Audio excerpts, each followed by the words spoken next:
It's the Happy Families podcast. It's the podcast for the time-poor parent who just wants answers now. I wanted to feel like I was competent in making my own choices. But because I wasn't given the opportunity to do that, it meant that I actually started to doubt my own ability. And now here's the stars of our show, my mum and dad. Every now and again, we have a conversation on the podcast, not about little kids, not about medium kids, but about big kids, the biggest kids of all.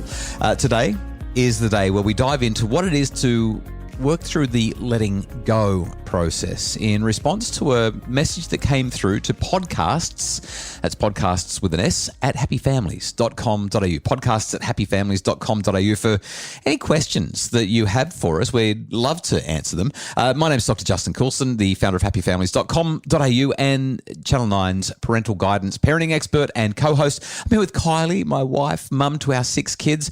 Kylie, we've said goodbye now or moved through the process of quote unquote letting go to 2 of our kids, and our third one has just turned 18. She's finishing year 12 this year. So we're right there for number 3. We're kind of getting a little bit of practice at this, right?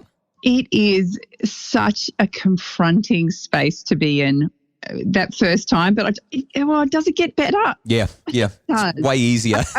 I think it does, but it's still hard. Do you know what? I would literally use the word grief. I felt like as we watched our eldest daughter emerge into adulthood, start making all of her own decisions, leave the nest, then go and get married, it literally felt like we were, I'm going to say, grieving. It was like saying goodbye to a part of our life that we were never going to get back.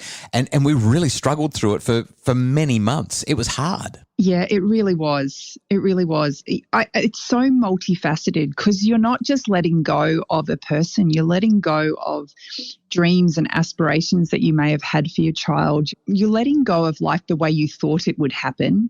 You're letting go of, close relationships that while you still may maintain a relationship with them, it's changed. It's changed significantly. There's no longer, kind of child to adult relationship. It's now adult to adult relationship. Yeah, and even letting go of things like walking out of your bedroom and seeing them in the kitchen every morning. Because once they are adults, once they've actually moved out of the house, that changes. The expectation changes, the interaction changes. Let me read the actual question that came through from Kelly, who said, do other parents worry about how to let go of their eldest?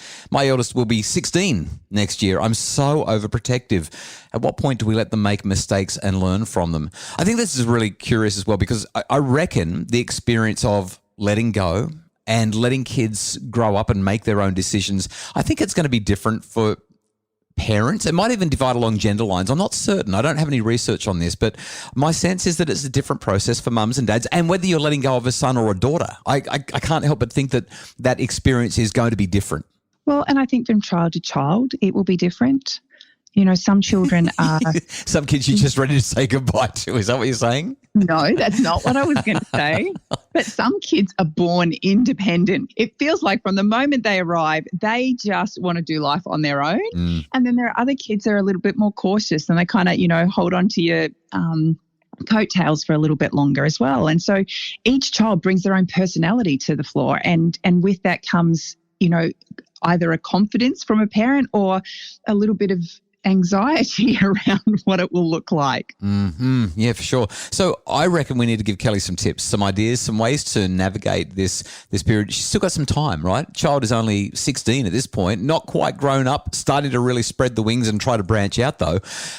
There's mixing metaphors, branching out and spreading wings. I'm so sorry for doing that. So let's talk about a handful of things that we need to focus on to help. I know that you've got a couple and I've got a couple as well. Let's do 1 or 2 just now. Then we'll take a break and come back after the break with a few more. What's your first one? Going through this for the first time, the biggest shift for me that made all of the difference was remembering what it felt like to be a 16-year-old and what I desperately wished my parents would give me but never did. Tell me more about that. Like, when you were 16, what did you want? And if your parents gave it to you, would that have been wise? I wanted to feel like I was competent in making my own choices. But because I wasn't given the opportunity to do that, it meant that I actually started to doubt my own ability in making good choices.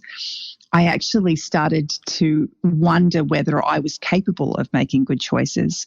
Yeah, that's really important. A really powerful idea, actually, because the more controlling we are, the more over. There's actually research that shows us. Vanderbruggen in 2014 did this big analysis of a whole lot of studies and found that when parents become overprotective, when parents are increasingly controlling, what that does is it raises their anxiety.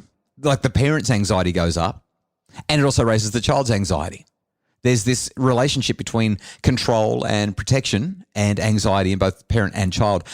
But it also ties in with that idea of competence, Kylie. When you feel anxious, that means that you're not trusting in yourself, you're not trusting in your own ability, you're not trusting in your child, and they're not trusting in themselves. And so that feeling of competence, capability, that is undermined. What a great idea. I know, however, that if my parents had given me everything that I wanted at 16, if they gave me all the freedom and autonomy that I wanted, that would have ended badly. I was unwise. I would have made unsafe, unhealthy decisions. And so their restrictive manner, not that they were particularly restrictive, but they still monitored. They were still around. They were still involved and assisted with the development and creation of structure and boundaries for me. That was important. It made a difference. So I think that there is this balancing act that Kelly's kind of zeroing in on. I want to protect, but I know that they need to let go, but I can't let go of everything. Right after the break, a couple of other ideas from Kylie and my two big ideas about how we can help our kids to make their own mistakes, live their own lives, and launch from the nest, not at 16, but perhaps a couple of years later, as fully functioning, thoughtful, considered, strong, caring adults. It's the Happy Families Podcast. Imagine a home where discipline got results without anyone having to feel bad or in trouble. The Do's and Don'ts of Discipline is a webinar to help parents set limits with love, compassion and humanity. Find it now at happyfamilies.com.au/shop. It's the Happy Families Podcast, the podcast for the time-poor parent who just wants answers now. I'm wondering, Justin, if you've got any suggestions on how we might help Kelly. There are a couple of things that have come up for me. So when I think about this question, do we worry about letting go? My response is it's a process. If you start thinking about letting go at the age of 16 or at the age of 18, in some ways you're going to be unprepared. It's kind of like how do you prepare a teenager, or how do you prepare your kids to be teenagers? You start by talking to them when they're 2 and 3 and 4 and guiding them and teaching them those values and principles, because by the time they get to 12, you don't tend to teach them as much after that. So it's a process, and a really important one. It starts at, 1 or 2 when they start crawling, and then you take them to the park and they want to go up the slide, and you've got to let go of your anxiety so that they can climb up the ladder, even though they might fall and hurt themselves. Or when you take them to school and they're 3 or 4 or 5 or whatever age it is for preschool or kindy or big school or whatever, and you're stepping into that. Again, that you remember what it feels like to say goodbye to a child for the first day of school. It's so hard the first time you do it, and maybe even the second time. By the time you get to number 6, it's not quite so difficult, but it's hard. But when you start the process of letting go early and live into it, knowing that at some point these small letting go experiences are going to lead to the big one, it makes things easier. I often think one of the things that parents are most scared of is, this idea that in making themselves redundant, that they'll actually lose the relationship that they have with their children. Mm-hmm. The reality is it will change. It's got to change. You want it to change.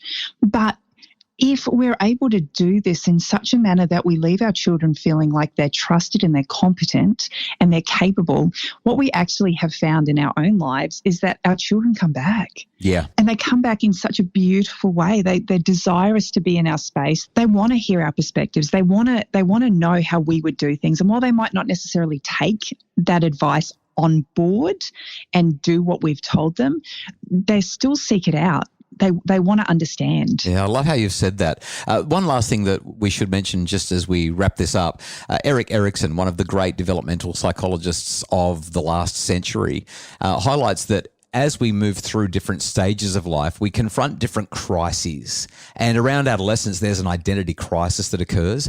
As parents, our job is to stand supportively on the side as our kids figure their way through that crisis. And if we don't, if we're the ones that dive in and fix things, if we're the ones that tell them how it needs to be, if we're the ones who are overprotective and making sure that everything happens just so, we actually stunt their development. And a lack of resolution to that crisis means that it continues into the next stage and the next stage and the next stage of their life, which is why we have so many adults who behave like children, because they've never really resolved those crises in their lives from earlier on.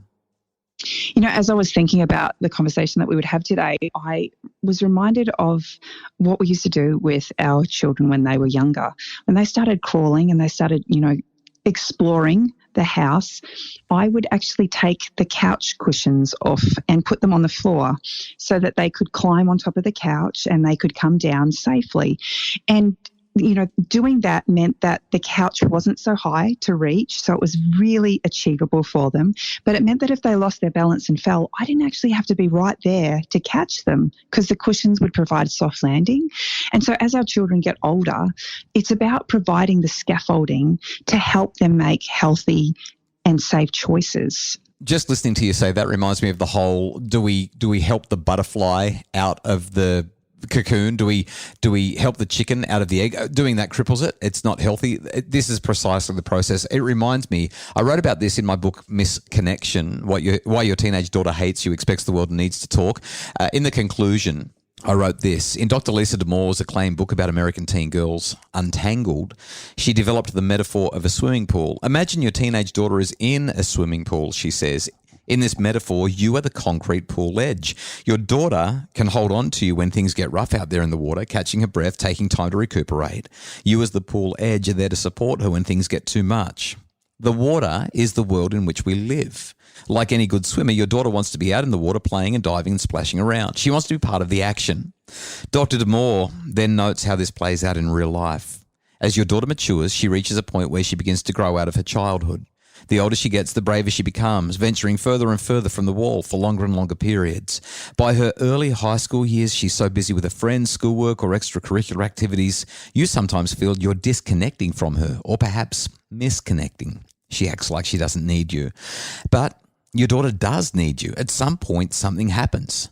Usually it seems small to us, but it's big to your daughter. Perhaps she was dunked, kicked, or affected in some way that left her feeling like she'd taken a wipeout. Maybe it was friendship hassles, boy dramas, a failed test, identity issues, or mental health challenges. Her world comes crashing down. She grabs for you the pool edge, safe, reliable, and ever-present. You keep things secure, contained. With a hot chocolate in her hands and tears streaming down her face, she sits cross-legged on the couch and shares her heart with you. She might even ask for advice. Perhaps she asks you to hold her, like you used to when things got big and scary and she felt out of her depth. When that happens, you exult in the closeness. Your little girl is back. She's talking to you about her feelings and her heartache. She's eagerly listening when you speak. She craves your embrace, wisdom, and physical presence. It feels as though everything is back the way it should be, the way it always was. You're best friends again. Then she pushes off from the wall, unexpectedly and hard. Why would she do that? Because she's recovered. She feels strong enough to swim again. You gave her the support and strength she needed. You were her safety. And now she feels strong. It's time to explore. She wants to return to the pool and swim. The quickest way back into the deep water is to push off with both feet. This can hurt. Perhaps she ignores you. Maybe she tells you to leave her alone and stop asking so many questions. Or maybe she picks a fight with you because you're depriving her of autonomy. And you're left smarting. It all felt so good. Why couldn't it stay with both of you close together? Because pools are for swimming. As Dr. D'Amour describes, in our daughter's mind, lingering feels babyish, which is just about the last thing that any normal teenager wants to feel. Clinging to you quickly becomes as uncomfortable for your daughter as it is pleasantly nostalgic for you. She rushes back to the work of parting from childhood with an abrupt, sometimes painful shove. If you're the parent, and this is specifically for Kelly, whether you've got a son or a daughter, if you're the parent of an adolescent or pre-adolescent child, you probably understand how it feels to be swimming pooled. But as we need to understand, this is normal, even healthy behavior as our daughters continue to chart their course towards adulthood. It's not personal. She's becoming independent and strong. Our job is to save those times that she holds onto the edge. And remember, the pool doesn't exist without the wall. It's just that for our daughters, it's not about the wall. It's about them swimming for all they're worth, immersed, exuberant, strong, independent, and living fully. So, Kelly, I hope that helps to answer your question. I hope that it's useful for any parent of a teenager who's starting to get older and push for independence. The Happy Families podcast comes together because of the great work of Justin Rulon from Bridge Media and Craig Bruce, our executive producer. If you'd like more info about making your family happier, we would love for you to join us. You can get involved with us via email, podcasts@happyfamilies.com.au. Leave us 5-star ratings and reviews at Apple Podcasts. When you do that, Apple's algorithm pushes the podcast out in front of other people, so they get to find out about it and find out how they can make their family happier. And if you would like more info, find it at happyfamilies.com.au.